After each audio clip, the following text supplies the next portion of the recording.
On va revenir sur le message du dimanche passé. C'est ce qui a été fait hier à Marcoli là-bas. Nous sommes revenus sur le message qui a été prêché.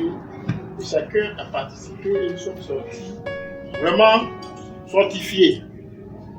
Donc, d'abord, on va échanger. Ça veut dire que c'est des questions, c'est des réponses, c'est des suppositions, c'est des suggestions. Donc, comme nous allons parler de messages de la semaine dernière, on va juste rappeler d'abord le thème du message. Quel était le thème du message? Qui peut nous rappeler le thème du message? Et sachez-le, on va tous se parler parce que Dieu va passer par chacun pour nous dire quelque chose. Quelque chose, quand on pose une question comme ça, là, quand on a quelque chose qui est au fond de notre cœur, ça est là. Maintenant, c'est à nous de dire, moi je veux dire, c'est à nous de dire, je vais garder. Mais cette fois-ci, on va donc le thème c'est quoi? Pour nous rafraîchir, Cléo. Le thème, je pense que c'était la grande commission. Le thème c'est la grande commission. Oui. Ah, d'accord, allons-y. Amen. Donc le thème c'est la grande commission. Qu'est-ce que c'est une commission? Il faut qu'on comprenne la grande commission. C'est un grand français pour toute personne. Qu'est-ce qu'une commission? Oui, j'ai laissé une commission tel type, j'ai fait une commission. C'est le mot commission. Qu'est-ce que c'est une commission? Oui, bonito. Une commission, c'est en quelque sorte un message rapporté, un message qu'une personne rapporte à une autre personne, à une assemblée, auditoire, etc. C'est un message qu'une personne transmet à quelqu'un d'autre qui a été donné. Le message a été donné par le concepteur du message. Et puis maintenant, lui, il transmet ça. Maintenant, c'est une commission. Amen. Donc, c'est un message qui a été donné par le concepteur du message qu'on puisse transmettre À quelqu'un d'autre. un récepteur à quelqu'un d'autre. Ok, qui va ajouter quelque chose? Qu'est-ce que c'est une commission? Moi, j'ai une commission, c'est un message qu'on laisse. Une commission, c'est un message qu'on laisse. Qui encore? Le plus simplement, toutes ces réponses sont bien. Une commission, ce n'est pas forcément un message, c'est quelque chose qu'on laisse transmettre à quelqu'un. Soit un message, un colis, peu importe. Mais c'est pour transmettre ça à quelqu'un. Un message, c'est quelque chose qu'on laisse. Et ça peut être un colis, ça peut être quoi? Voilà, quelque chose qu'on laisse pour quelqu'un. Voilà. Amen. Donc, une commission, c'est ça. Une commission, quand j'ai laissé une commission, ça veut dire que tu as laissé quelque chose à quelqu'un. Et ce quelqu'un-là doit transmettre aussi à une autre personne. Amen. Donc, maintenant, quand on dit la grande commission, c'est-à-dire une commission qui est grande, d'une grande valeur. Vous voyez, le mot grande, c'est quoi? C'est la taille de la commission, un gros bagage, ou bien c'est l'importance de la commission, ou bien. Donc, ce qu'on va faire rapidement, on va lire la Bible. Dans tout, donc du passage, on pourra savoir s'il s'agit. La taille là, c'est la qualité, ou bien la quantité, ou bien c'est. On va lire Matthieu chapitre 28. Non, Celui qui peut lire Matthieu 28 à partir du verset 16 jusqu'au verset 20.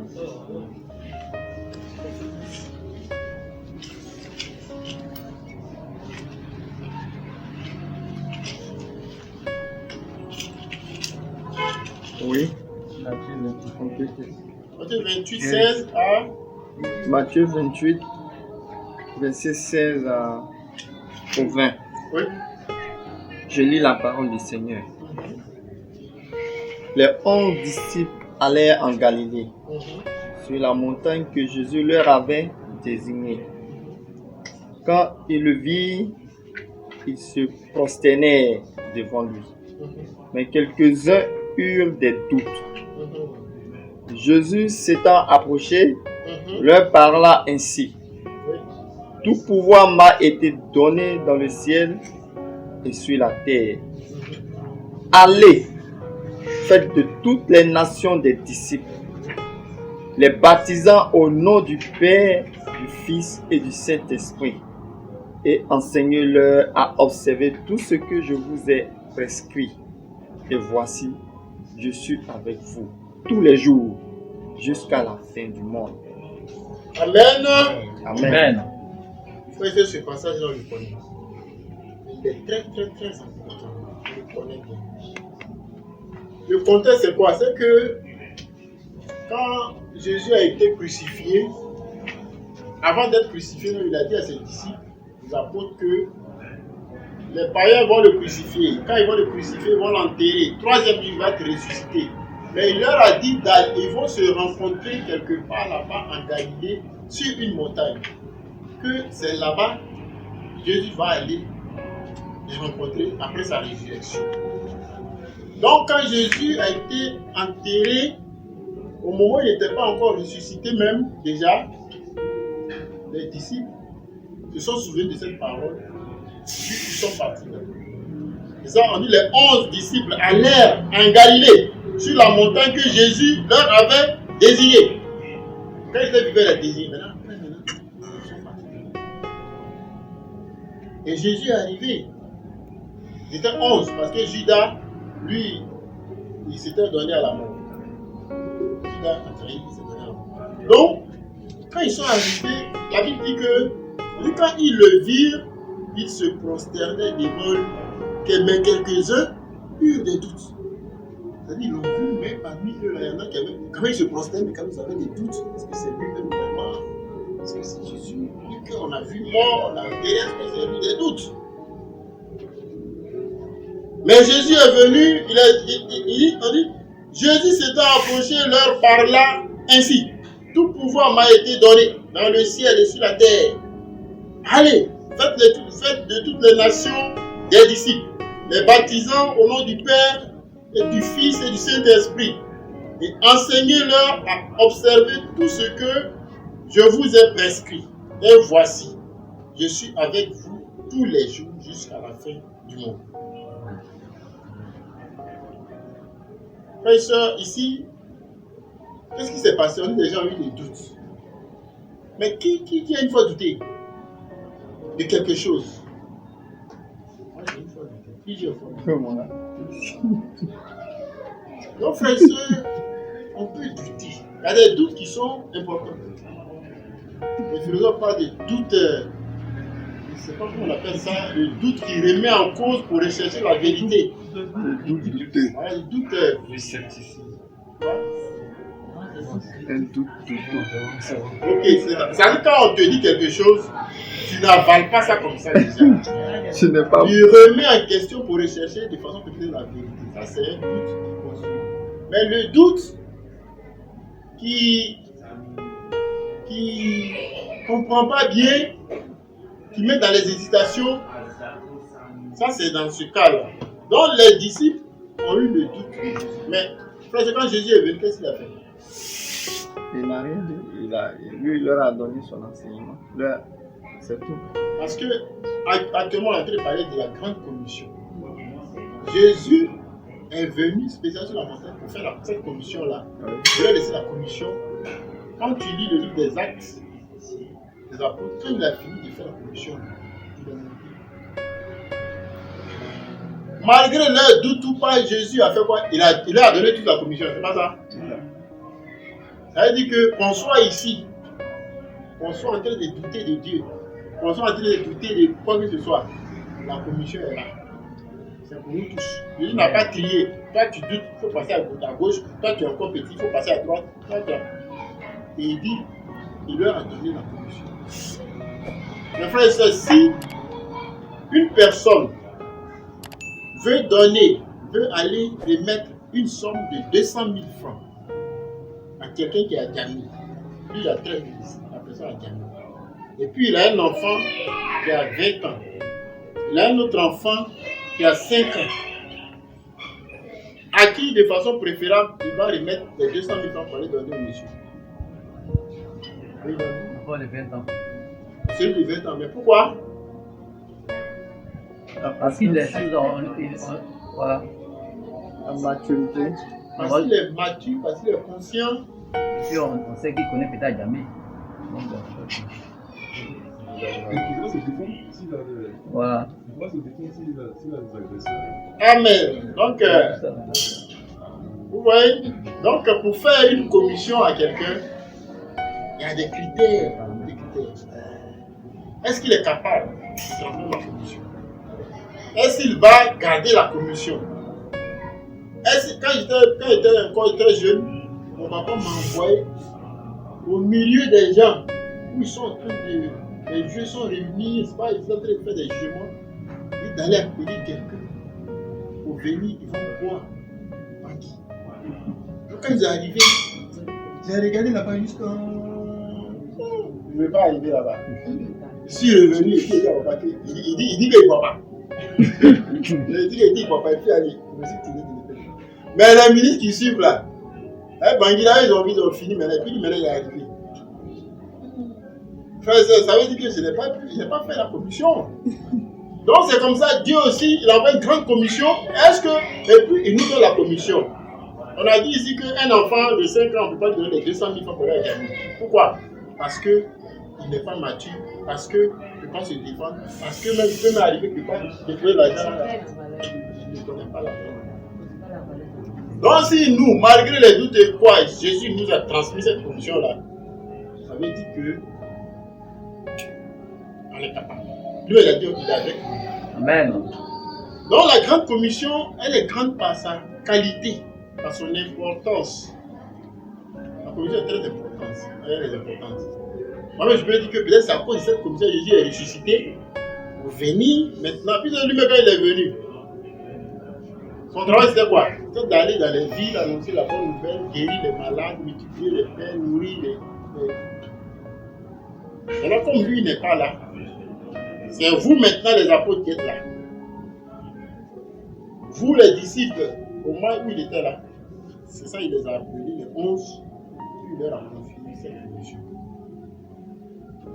Mon frère et soeur, la grande commission, là, il faut dire qu'elle est grande parce qu'elle est très importante. Maintenant, selon les prédicateurs du dimanche,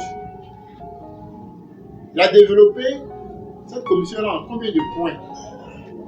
Là, il a utilisé des points et puis il nous a expliqué ça. Donc, c'est la même chose, on va revenir là-dessus. Qui se souvient de ça? Oui. Oui, Pierrot? Il a développé ça en 3 points. Il a dit ça en 3 points, donc chacun va dire un point par personne. Donc, il a déjà dit tout ça. Oui, c'est un audio. La révérence à Dieu, premier point. Quel est le deuxième point? Oui. La confiance. La confiance en Dieu. Et le dernier point? Oui. La maturité spirituelle. La maturité spirituelle. Amen. Donc la révérence, c'est quoi? Oui. Le respect profond, le profond respect de l'exécution de la grande commission en fait. Le profond respect. Le respect qui donnerait l'importance à la commission, à la grande commission.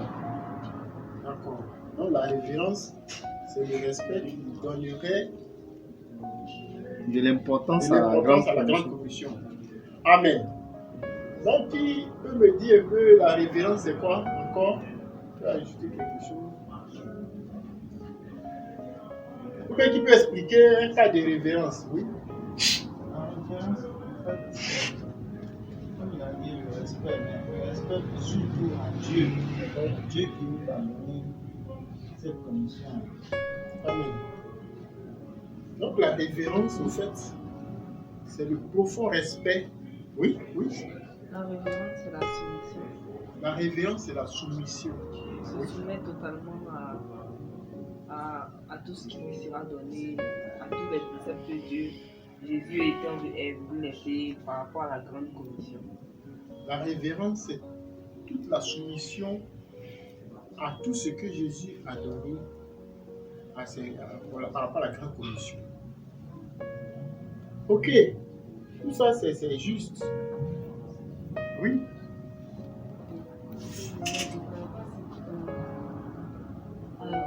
Au messager par rapport au passage qu'il a donné, c'est pas de référence,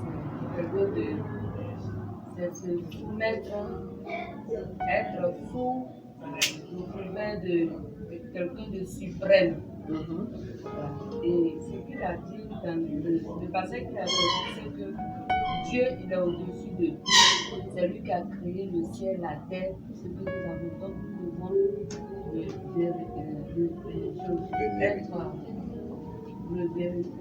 pardonnez le mot. Nous devons le bénir. Amen. Le bénir. La question qui revient, c'est que pourquoi nous devons respecter profondément Dieu? Ce que je sais, je suis dans une cour où il y a les frères nigériens, quand eux ils saluent, là, ils se prosternent la tête, ils se prosternent comme ça. Souvent, ils se couchent même. Même ce dimanche-là, j'ai vu un peu, et puis attirer l'attention de cette personne. Quand la personne vient comme ça, une femme, elle vient, elle se couche, elle se prosterne, elle salue comme ça. Quand elle est haut, elle se prosterne. Donc, pourquoi nous, on doit respecter Dieu? Faisons profond et avec tremblement. Chacun va dire au moins pourquoi on doit respecter Dieu. Parce que je ne sais pas pourquoi on va respecter Dieu, on va penser que. Parce que le prédicateur a dit que reste obéir. Ce n'est pas dans notre caractère. Quand on dit qu'il faut obéir, déjà, c'est la révolte. Voilà pourquoi nous devons obéir à Dieu jusqu'à le révéler de façon profonde. Dans ce Clément, qu'est-ce qui va nous motiver à obéir à Dieu? Qu'est-ce qui doit nous motiver à obéir à Dieu? Pourquoi? Pourquoi? Parce que Dieu est d'abord notre créateur. Dieu est notre créateur. Et en plus, nous devons repartir à lui. Et repartir à lui, il va falloir avoir cette attitude-là. C'est-à-dire qu'il faut lui accorder l'obéissance, le respect, la soumission. Avec crainte. Ouais, j'ai dit qu'on doit partir, c'est pour le salut. Okay. Je vais ajouter comme ça. Il est notre créateur. Ça, il est notre créateur déjà. On lui appartient et on doit partir à lui pour le salut éternel. Pour le salut éternel. Amen. Qui va ajouter quelque chose encore? Oui, c'est pour dire pourquoi on va.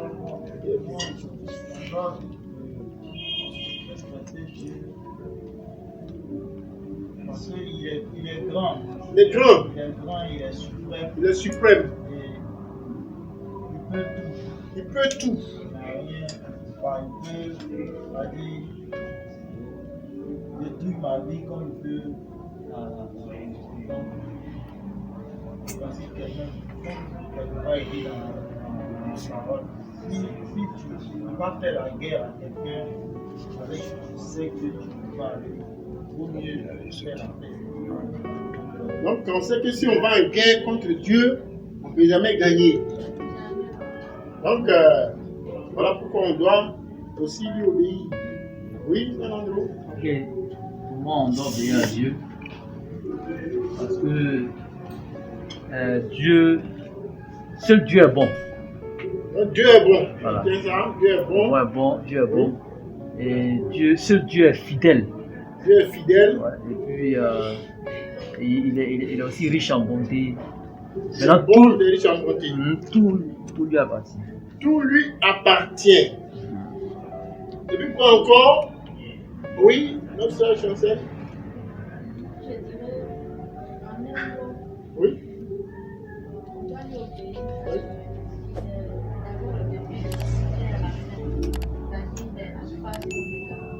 l'alpha, l'oméga au début et à la fin.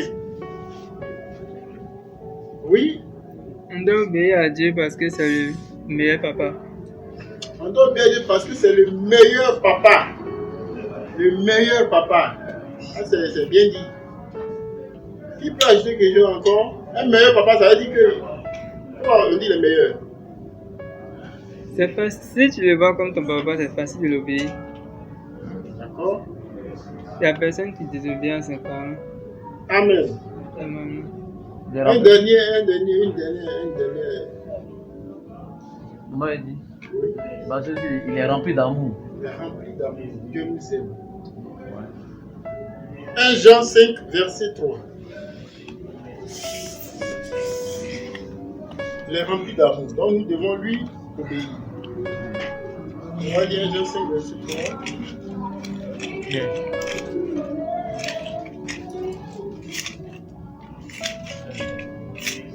Déjà, c'est.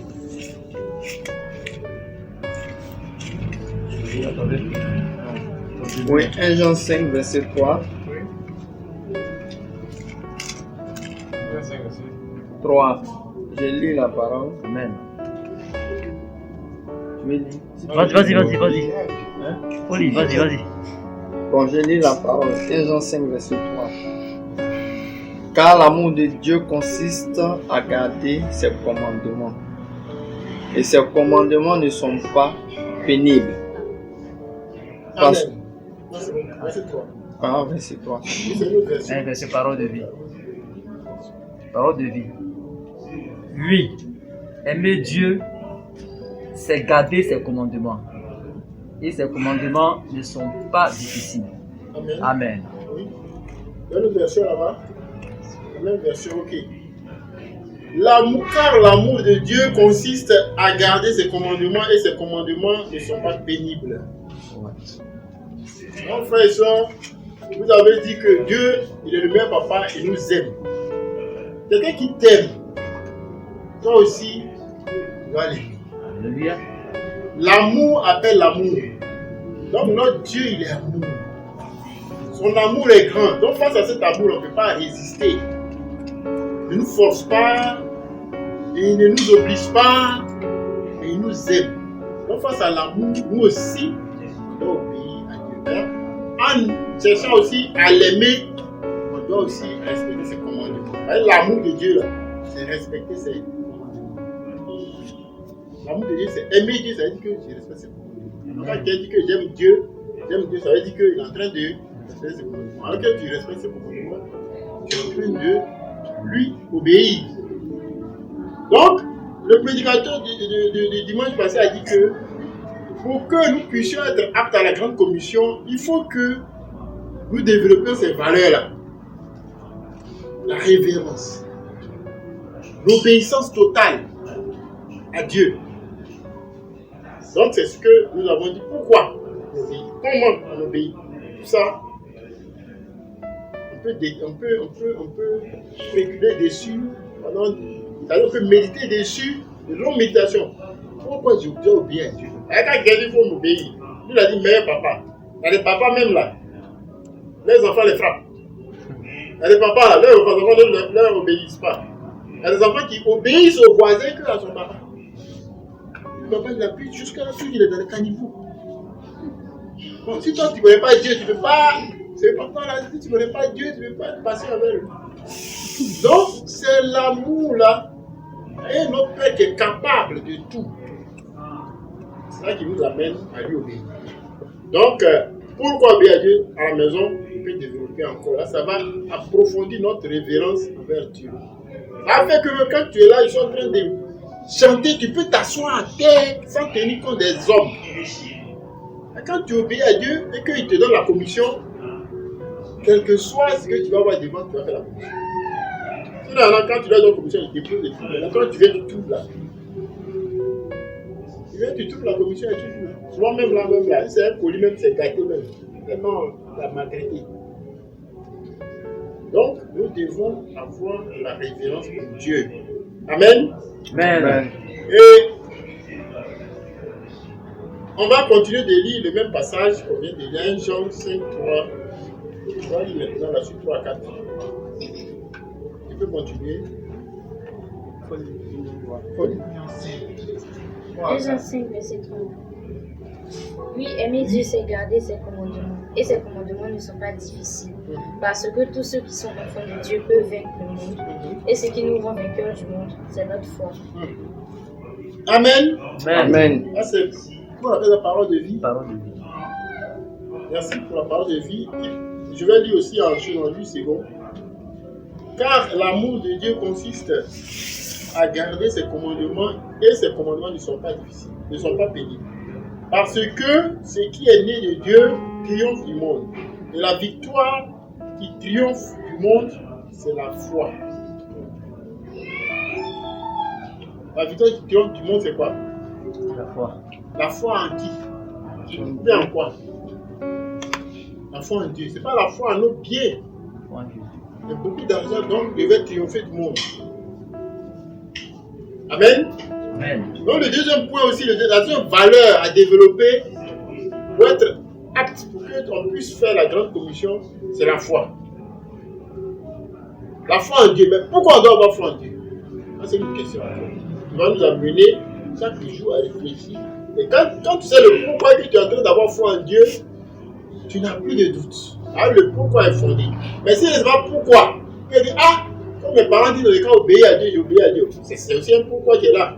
Donc chacun va donner un peu pourquoi on doit obéir à Dieu. Donc notre série, là, on va parler, il va dire pourquoi on doit avoir la foi bien. Pourquoi on doit avoir la foi en Dieu? Pourquoi on doit avoir la foi en Dieu? Voilà. C'est le deuxième point, la foi en Dieu. Obéir à Dieu, on a bien passé. On doit avoir la foi en Dieu. Oui. Parce que c'est notre créateur. C'est notre créateur. Notre créateur divin. Parce que c'est lui qui l'a créé à son image. Il a créé à son image. Et puis, bon, ça c'est simplement, c'est de manière générale, mais en tant que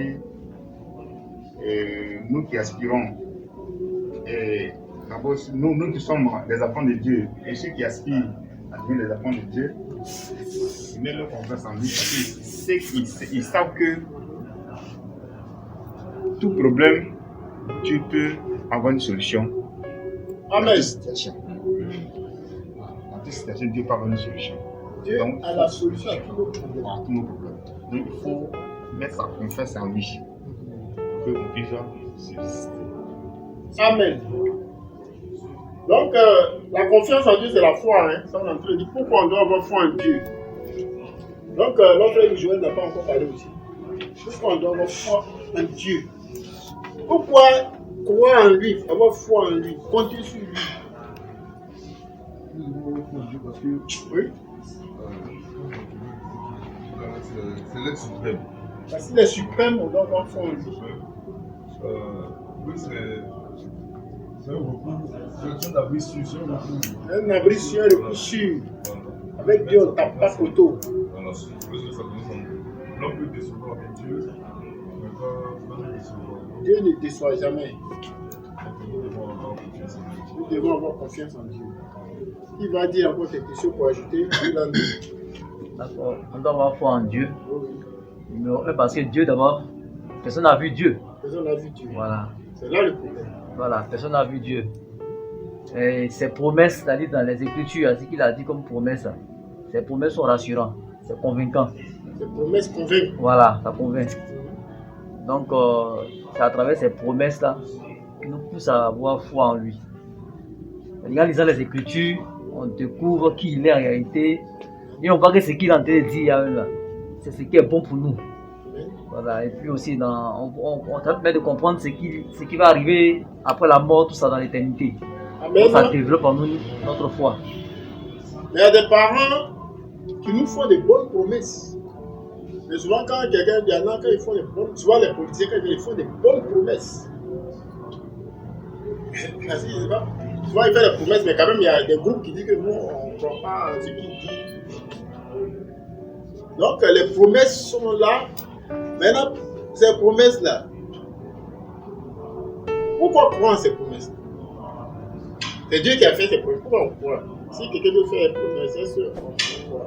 Pourquoi? Quelle est la qualité qui fait que... Oui? Moi, je me dis que quand tu crois en Dieu, tu vas forcément croire en Dieu. Parce que la foi, c'est la ferme assurance dans quelque chose qu'on espère mais qu'on ne voit pas. On ne voit pas Dieu, mais on espère qu'il nous entend.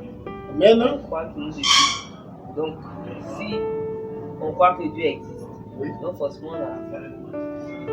Parce qu'on ne le voit pas. D'accord. L'affirmation des choses, on ne voit pas la démonstration de celle. On ne voit pas. Non. Et Pas ça. la foi, tu as dit La foi, c'est la ferme assurance. des Des choses choses qu'on espère. La démonstration des choses qu'on ne voit pas. Amen. Amen. Amen. C'est ça la foi. Maintenant, je repose toujours la question. Là, il y a quelque chose que je recherche. Tout ça, on peut, même ces paroles-là, il y en a qui ne croient pas en la Bible. Si on était en face de pourquoi on doit croire à ces personnes-là? On dit, mais tu dis tout ça, c'est dans la Bible. Pourquoi je dois croire? Même c'est Thomas, il dit, tant qu'il n'est pas vu là. Moi, je crois pas. Alors que Dieu, là, on ne le voit pas. Actuellement, quand on prie, on a dit que là où sont deux ou trois personnes en son nom, il est là. Et puis donc, on sait qu'il est là. Il dit, il n'a qu'à m'utiliser pour parler à son peuple. Moi, je sais que c'est lui qui est en train de m'utiliser pour parler à son peuple. Donc, quel est le point de oui? Bon, moi, la foi, c'est d'abord. Pourquoi on doit avoir foi? On doit avoir la foi parce que d'abord, on a des besoins.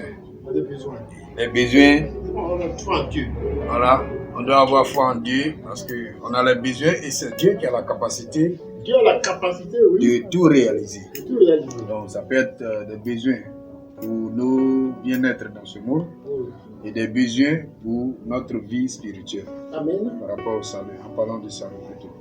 Donc, et Dieu a la capacité de nous accorder tout cela. Et c'est pourquoi est-ce qu'on doit avoir foi en lui. Parce Amen. que c'est lui seul, à Jésus-Christ. Donc Dieu a la capacité de donner solution à nos besoins. Oui. Pourquoi on doit avoir la foi? On doit avoir la foi en Dieu parce que c'est Dieu qui a tout créé. Ah, c'est lui qui a tout créé dans l'origine. Il a l'origine de tout ça. Jésus, c'est lui-même qui l'a créé. Il a décidé lui-même de créer encore l'homme. Donc, s'il m'a créé, il sait que j'aurai des besoins. Il sait que j'aurai des besoins. Donc, j'ai besoin de lui faire confiance. Il sait pourquoi il m'a créé. Il sait pourquoi il m'a créé. Oui. Il me demande de faire quelque chose. Je dois faire cette chose-là sans penser. Parce que lui, il sait pourquoi il me dit de faire. Il peut me donner les moyens pour pouvoir accomplir. Amen. Merci, ma soeur. Tu as levé la main? Maintenant, c'est la question qui me gêne. Voilà la question. La question est pourquoi avoir foi en Dieu? C'est pas pourquoi avoir foi en Dieu, mais c'est Voilà. pourquoi est-ce qu'on croit en Dieu. Voilà. Parce que si tu sais pourquoi tu crois en Dieu, tu sauras forcément pourquoi tu as la foi. Mais si tu ne sais pas pourquoi tu crois en Dieu, tu ne vas pas savoir pourquoi tu as la foi. Donc d'abord, on doit chercher à savoir pourquoi est-ce qu'on croit en Dieu. Ça, c'est la croix en foi, là, c'est la même chose. Voilà. Mais la foi, je sais, mais la foi, c'est un peu plus complexe parce que bon, c'est comme si tu demandes. En fait, tout ce que vous êtes en train de dire là, ce sont des bonnes réponses. D'abord, tout ce que vous êtes en train de dire, ce sont des bonnes réponses. Ce sont des bonnes réponses. Ce n'est pas des fausses réponses. Oui. Bon, la Bible dit que sans la foi, nul ne verra Dieu. Voilà. Donc, il dit que pour pouvoir voir Dieu, être sauvé, il faut avoir la foi. Amen. Donc, merci beaucoup. Ce que je voulais faire ressortir simplement, c'est que notre Dieu, là, il n'est pas un menteur. Il ne ment pas. Quelqu'un qui ne ment pas, qui dit vérité, on dit notre Dieu, c'est le Dieu de la vérité. Et comme elle a dit, c'est lui qui nous a créé. Il connaît, c'est lui qui sait pourquoi il nous a créé. C'est une très bonne réponse. Mais notre Dieu, c'est un Dieu de la vérité. Il ne ment pas. Si quelqu'un t'a menti une fois, tu vas croire à cette personne. Si une personne t'a blagué une fois, il va te faire de longues promesses. Et puis vers la fin, ce n'est pas ça. Quand il va revenir te faire les mêmes promesses, est-ce que tu vas croire? Donc notre Dieu est aussi, quelqu'un a dit, il est capable. Il est capable. Et puis, il ne ment pas. Ce qu'il dit là, il le fait. Alors pourquoi il nous a créé? Il a dit et c'est vrai. Et il a la solution aussi à toutes choses. Donc puisque notre Dieu ne ment pas, nous croyons en lui. Et c'est lui qui nous a créé. Il sait pourquoi il nous a créé. Nous lui appartenons. Nous sommes son bien. Comme quand quelqu'un achète la Bible, on n'a pas créé, mais on a acheté. Toi, quand tu prends avec lui, c'est pour moi. C'est comme ça. Notre Dieu nous a créé. Mais il a dit, je vais créer l'homme. Ce n'est pas quelqu'un qui a négocié, il ne peut pas acheter l'homme à lui. Donc notre Dieu, il ne ment pas. Il n'est pas un menteur. Voilà pourquoi nous devons croire en lui. Nous devons croire en Dieu. Mon frère et soeur, croyons en notre Dieu. Ayons foi en notre Dieu. Il y a la foi qui est la connaissance simple. Mais croire en Dieu, c'est de poser des actes. Croire en Dieu, c'est de poser des actes. Si tu crois en Dieu, tu vas poser certains actes. Ce sont ces actes-là, on regarde, on dit, ah, lui là, il a la foi. Lui là, il n'a pas la foi. Vous voyez? La foi aussi, elle est graduelle. Il y en a, leur foi défie. Il y en a, ils grandissent progressivement. J'ai parlé de Saint Thomas tout à l'heure. Saint Thomas dit tant que lui n'a pas vu Jésus vis-à-vis pour voir où les pointes ont été clouées là. Un des apôtres. Mais il a marché à Jésus. Il dit, c'est pas simplement quoi. Et quand il a vu, il a cru. Donc il y a aussi la foi de Thomas. Mais nous devons croire en Dieu. Si Dieu nous a confié cette commission-là, nous devons croire que c'est parce que nous sommes capables de la mener. Donc voilà pourquoi nous devons développer cette valeur-là, la révérence et puis croire en Dieu. Parce qu'il a dit ici, c'est le dernier verset qu'on a lu en 1 Jean 5, verset 3 là. Il a dit, mais il dit ça encore parce que. Il a dit, parce que tout ce qui est né de Dieu triomphe du monde. La victoire qui triomphe du monde, c'est notre foi. Le monde nous propose beaucoup de choses. Le monde est là. On a le monde dans notre uniforme. On a le monde dans la rue. On a le monde au travail. On a le monde dans les rues, dans les bacs. Mais c'est notre foi qui doit triompher de ce monde. Voilà pourquoi nous devons faire ça. Celui qui n'a pas la foi ne peut pas plaire à Dieu. Donc la foi est un élément capital pour qu'on soit apte à la commission. Parce que quand il dit allez, il dit allez, faites de toutes les nations des disciples. Si on n'a pas la foi, on peut dire que non, moi je ne suis pas concerné parce que moi je ne suis pas encore, je ne suis pas capable. Mais c'est ceux qui peuvent faire, voilà. Et toi tu es là, tu te mets à l'écart. Mais si tu vas voir que la Bible dit allez, dans ce aller là tu es dedans, tu vas chercher à poser des actes. Amen. Le troisième point c'était quoi? La maturité spirituelle. La maturité spirituelle. La commission, les 200 000 francs, tu as donné ça à l'enfant de 5 ans, il risque de les jeter. Tu as donné ça à celui qui a 20 ans aussi, et qu'il est voleur, est-ce que tu crois qu'il n'a pas certaines valeurs? Par exemple, il est en train de parler de valeurs capables de supporter la foi, de supporter la grande commission. Cet enfant qui a 20 ans, lui a 21 ans, 20 ans, et plus de 5 ans, on choisit par rapport à son âge, lui qui a 20 ans. Et lui qui a 20 ans là, si lui c'est un voleur, est-ce qu'on va lui donner cet argent-là aussi? S'il n'a pas certaines valeurs d'intégrité, si on sait que si on lui donne là, il va aller jouer Konami, il va aller jouer les jeux hasard, et que c'est ça qui est son travail, on va lui confier. Donc, il y a certaines valeurs, ce qu'on est en train de citer, ce sont des valeurs que nous devons développer pour que cette grande commission puisse aller en avant. Donc, on a parlé de la maturité. La maturité spirituelle, c'est quoi? Être mature spirituellement, ça veut dire mature. Son esprit est mature, ça. Maturité spirituelle, son esprit est mature. Maturité en tant que quoi?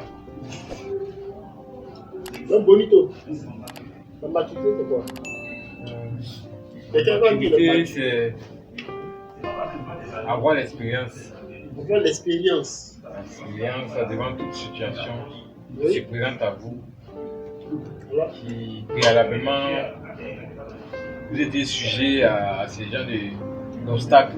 Maintenant, du moment où vous êtes mature, vous avez l'expérience, vous surmontez ces obstacles-là. Puis vous allez de l'avant, vous progressez dans la foi en fait. Donc, c'est avoir l'expérience et puis progresser dans la foi. Oui, ça c'est bon. Non, pour moi, la maturité spirituelle, c'est atteindre une certaine croissance dans la spiritualité, atteindre une croissance. Atteindre une croissance, c'est-à-dire grandir. Grandir dans la foi. Oui, la maturité, grandir dans la foi. Lui qui va ajouter quelque chose? Bon, moi, j'ai donné des choses. Oui. Bon. On sait que déjà, c'est Dieu est mature. Oui. Quand on parle de maturité même, c'est Dieu, c'est surtout c'est Dieu lui-même là. C'est Dieu même qui est vraiment mature. Parce que lui, il a atteint la perfection. Il est parfait. Donc, la maturité, c'est quoi? C'est tendre vers la perfection. Voilà, comment est-ce que La maturité, c'est tendre vers la perfection, oui. Pour moi, la maturité, je pense que c'est s'accomplir sagement, c'est remplir de sagesse et par l'intelligence aussi, d'observer en accomplissant en respectant les commandements de Dieu. Regarde même dans la vie même courante, quand quelqu'un est mature. Là, La sagesse. C'est quelqu'un mature. La personne est sage. C'est sage. Oui. Il est responsable. Il est responsable. Lui qui est mature, il est responsable. Et lui, il est mature, il est responsable. Quoi encore? Oui.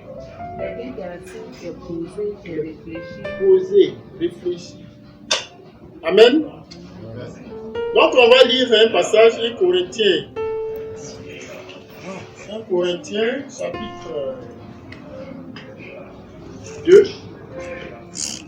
1 Corinthiens, chapitre 2. Verset 14 à 15. 1 Corinthiens 2, 14 à 15. On va voir. 1 Corinthiens 2, 14 à 15. Je lis. Mais l'homme animal ne reçoit pas les choses de l'Éternel. Pardon, excusez-moi. Mais l'homme animal ne reçoit pas les choses de l'Esprit de Dieu, car elles sont une folie pour lui. Et il ne peut les connaître parce que c'est spirituellement qu'on en juge. L'homme spirituel, au contraire, juge de tout et il n'est lui-même jugé par personne. Amen. Parole vivante, c'est ça? Parole vivante. 1 Ouais, Corinthiens. la parole vivante, tu vois, quand il a dit comme ça, explique. Parole vivante. Oui. Celui qui pense Seulement de manière humaine n'accepte pas ce qui vient de l'Esprit de Dieu. Pour lui, c'est une folie et il ne peut pas comprendre cela. Pour lui, c'est seulement l'Esprit Saint qui permet de bien juger ces choses. Amen. Et celui qui a l'Esprit Saint peut juger de tout, mais lui, personne ne peut le juger.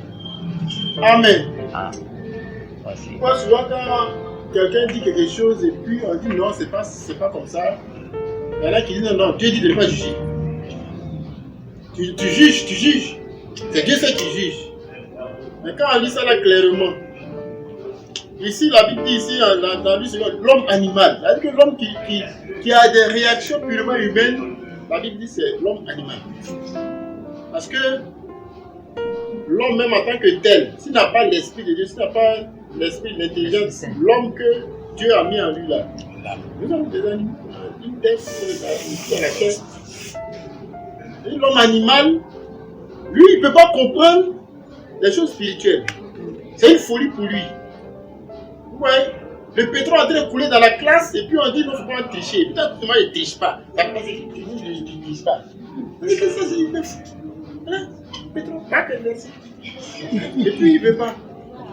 Non, ouais. Ça, c'est l'homme qui ne comprend pas. Il ne peut pas comprendre les choses. Quand celui qui comprend les choses est en train de combattre, lutter, il voit que ce qui est simple, il rend ça compliqué. C'est simple, il rend ça compliqué. C'est trop compliqué. Vous voyez, c'est ça. Puisqu'il ne comprend pas. Il n'arrive pas à comprendre que les choses que tout le monde fait facilement là, et puis lui, il veut mettre un mystère autour. Mais il dit l'homme spirituel, au contraire, juge de tout. Et il est même, il n'est lui-même pas jugé. Il n'est lui-même jugé par personne. Je veux qu'on lise encore dans lui, dans Job. Parole de Dieu. Parole de vie. On écoute bien. Vas-y, Koyo. Celui qui pense seulement de manière humaine, n'accepte pas ce qui vient de l'Esprit de Dieu. Il n'accepte pas ce qui vient de l'Esprit de Dieu. Pour lui, c'est une folie. Pour lui, c'est une folie. Et il ne peut pas comprendre cela. Il ne peut pas comprendre cela. Lui, c'est seulement l'Esprit Saint qui permet de bien juger ces choses. Et celui qui a l'Esprit Saint peut juger de tout, mais lui, personne ne peut le juger. Amen. Amen. Maintenant, on continue, verset 16. Les livres saints disent qui connaît la pensée du Seigneur? Connaît la pensée du Seigneur. Qui peut lui donner des conseils? Eh bien, nous avons la pensée du Christ. Nous avons la pensée du Christ. Amen. La maturité spirituelle, c'est avoir la pensée du Christ. C'est-à-dire, on doit tendre. Ça veut dire qu'une fois qu'on dit on est chrétien, on doit tendre à ressembler à Christ. Donc, quand quelqu'un est mature spirituellement, c'est quelqu'un à chaque circonstance qui se demande quelle est la pensée de Christ dans cette circonstance-là. Et à tout moment, quand il réagit comme ça, dans toutes les circonstances, on voit clairement que il est spirituel. Il est mature spirituellement. Mais aussi, on peut apprendre, comme si on était au lait, de temps en temps, on fait recours un peu à la pensée de Dieu, de temps en temps, on fait recours à notre force, de temps en temps, on tombe un peu dans les pièges de Satan. Ça, c'est encore l'immaturité, mais plus que mature spirituellement. En toutes circonstances, il se dit d'abord, il cherche la pensée de Christ. Donc, frères et sœurs, ce soir, nous devons en toutes circonstances rechercher la pensée de Christ. Amen. Et si nous sommes en train d'être obéissants à Dieu, et obéir à Dieu, ce que je voulais révéler ici, c'est qu'obéir à Dieu, là, c'est obéir au sol, en fait. Obéir à Dieu, c'est obéir. Imaginez-vous, quelqu'un, il prie tous les jours, il obéit à Dieu, quand il finit de obéir à Dieu, il s'en va faire les palabres aux hommes, et puis il dit, moi c'est mon Dieu seulement, moi si Dieu me veut, c'est tout. L'amour de Dieu me suffit. Et puis il fait du mal à tous ses voisins, à tous ceux, et puis il est là, il leur fait du mal. Mais il dit que moi c'est l'amour de Dieu qui me suffit, c'est Dieu seulement. Non. Obéir à Dieu, c'est obéir aux hommes. Et Dieu même, le premier commandement, il dit quoi? Tu dois aimer Dieu de tout ton cœur, de tes forces, de tout ton âme, de ton esprit. Mais le deuxième commandement, aime ton prochain. Aimer Dieu, là, c'est aimer moi. Si je ne suis pas capable d'aimer Bonnie, comment je peux dire que j'aime Dieu? Dieu que je ne vois pas. Donc, aimer Dieu, c'est aimer les hommes. Obéir à Dieu, c'est obéir aux hommes. Vous voyez? C'est quoi le formateur? Dieu ne veut pas descendre pour nous former. Quand j'étais jeune disciple là, j'avais mon formateur, on a médité sur l'obéissance. l'obéissance à Dieu vaut mieux que les sacrifices. Je ne sais pas si c'est dans 2 Samuel 15, 1 Samuel 15, où il a lieu d'aller dévouer tout. Saül n'a pas respecté, il a pris les veaux gras, puis il est venu à ça, il n'a pas obéi à Dieu. Donc mon formateur m'a étudié ça, m'a mis dessus. Obéir à Dieu, l'obéissance à Dieu vaut mieux que les sacrifices. Donc j'ai étudié ça avec lui. Donc quand on va à l'église, on doit mettre ça en pratique. Quand le culte finit, il va faire la communion fraternelle. Alors moi, quand je suis baptisé, j'étais dans mon coin. J'ai mon banc où je m'assois. Quand il quitte là, il est dans la maison. C'était avec la vieille. Donc, au moins, la vieille a très fait communion à tout le monde. Moi, je suis déjà au ring là-bas. C'était à l'ISJS. Déjà, mon cœur regardait la case venir. C'est elle qui est vieille, qui ne va pas bien, qui est toujours là. Derrière, moi, je l'ai laissé partir. Va communier avec le frère qui est là-bas. Là. Souvent, je ne veux pas.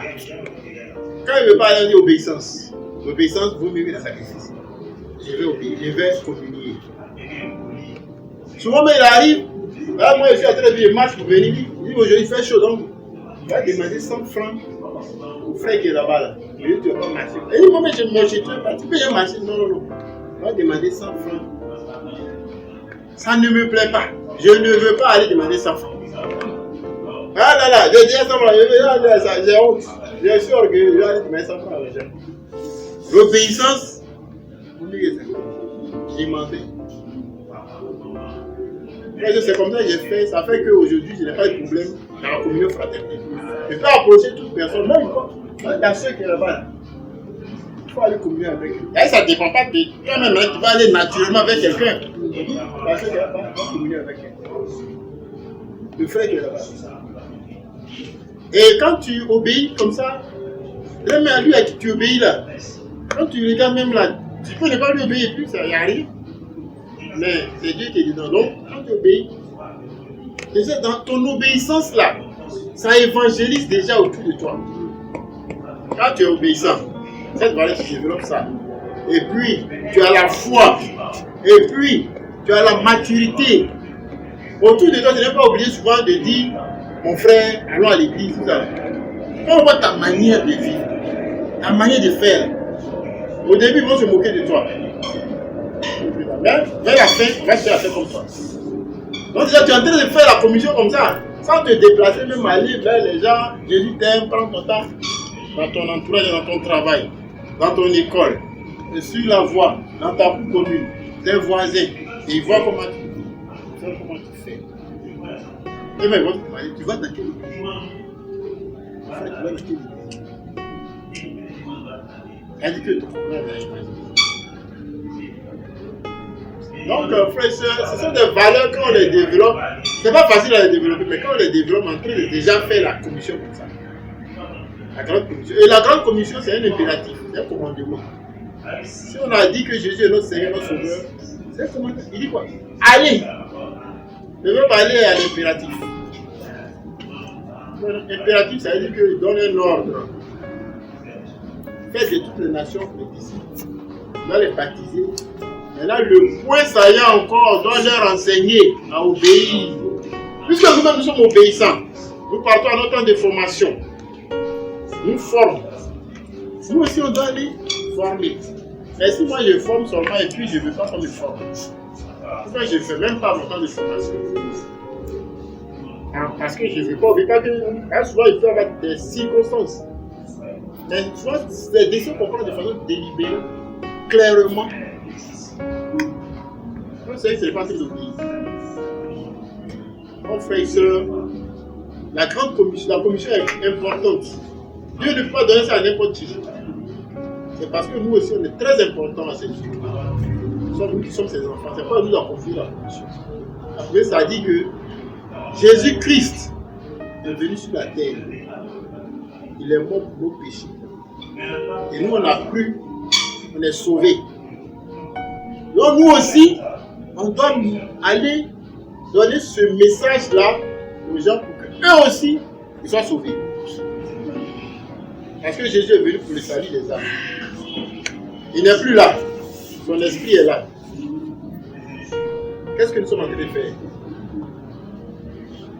Mais c'est quand je vais te demander depuis quel jour tu as évangélisé.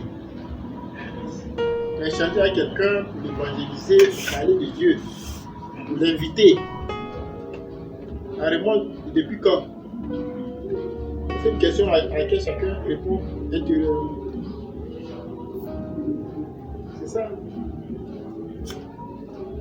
Maintenant, est-ce que quelqu'un, un enfant, comme on l'a dit, l'enfant qui n'a pas encore 5 ans, il ne peut pas lui donner commission? C'est comme Dieu t'a donné commission. La commission là, tu pleurniches à tout moment. Comme un bébé. Tu peux pleurer, mais tu ne peux pas avoir le temps. Est-ce que tu peux avoir le temps pour pouvoir faire la commission?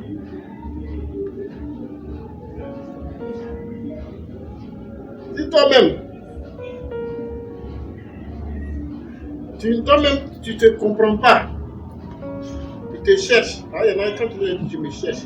Est-ce que tu peux faire la grande commission? Ah, c'est quand tu sais que tu es rassuré que ce que tu es en train, ce que tu as là, c'est bon. Mais tu vas vers l'autre qui te parle avec conviction, la manière de faire, l'encourage, qui devient disciple. Donc, frères et sœurs, la commission, c'est très important. Moi, j'ai vu sur les images, j'ai partagé ça même avec les célibataires. C'était en Afghanistan. Ils ont attaché les femmes là, dans les sachets. Et puis elles sont couchées là. La déluge, elles sont couchées dans les sachets. Elles sont saoulées. Tous les gens sont là pour les oublier parce qu'elles sont parties faire la mission. Parler de Jésus là-bas. Les femmes. Parler de Jésus en Afghanistan, on les a attrapés, on les a attachés, ils sont dans les sachets. Il y en a qui meurent, c'est pour mourir, ils sont là-bas. Ils sont passés là depuis le soleil, il y en a qui meurent, ils sont là. Mais en Côte d'Ivoire ici, là, il n'y a pas quelqu'un qui va dire que je vais partir prêcher quelque chose. Même si tu vas devant une mosquée même, tu vas prêcher là, ils ne vont pas te faire quelque chose. Si tu veux même, la route qui est là, tout à l'heure, tu peux t'arrêter au milieu, tu vas prier. Attends, il y a prié pour que tu te mets à genoux. Il y en a même qui vont venir dire arrêtez les voitures là pour que tu puisses prier. Mais pourquoi on n'est pas persécuté? Il n'y a rien. Le temps, le terrain est libre. Mais la grande commission, on n'arrive pas à faire. Ça va être après. Donc on va se réveiller. Il y en a qui avaient les doutes. Je dis les amis ensemble, il dit voici la commission, il est monté. Je dis c'est nous, on est là. Heureusement que la commission nous a trouvé. Frères et sœurs, on peut se repentir. On peut aussi booster ça que d'une manière ou d'une autre, chacun y pense. Maintenant, ce qui est là, c'est de poser certains actes concrets. Amen. Amen. Donc, frères et sœurs, c'est que c'est le meilleur de dimanche. Il y a beaucoup de choses qu'il a dit, les pasteurs Michel ont coupé, les pasteurs Michel, c'est des missions spontanées. C'est lui qui a dit bon, moi j'ai le temps, je vais ici faire la mission. C'est une façon volontaire. Donc c'est ce que Dieu a mis à cœur de répéter, de reprendre par ce séminaire. Amen. Et à partir de ce séminaire-là, vraiment, je voudrais qu'on se réveille. On se réveille pour aller évangéliser. Voilà, autour de nous. Commençons d'abord autour de nous. Commençons avec ceux qui sont aux côtés de nous. Ceux qui sont ceux à qui on n'a jamais parlé de la parole de Dieu. Même si on ne leur a pas dit que c'est marrant de dire Jésus t'aime. Adopte un comportement exemplaire. Soit tu dis dans des petits trucs. Mon frère, oui, tu étais là, tu es parti aujourd'hui, tu m'as manqué, il voulait te voir. L'amour que tu vas développer pour lui là. Toi, tu n'es pas obligé de. Il y en a quand tu ne veux pas aller directement dans le débat. Mais l'amour que tu vas développer pour lui là. Quand il te voit net, il veut venir après le champ. Donc, c'est vrai. Donc, amen.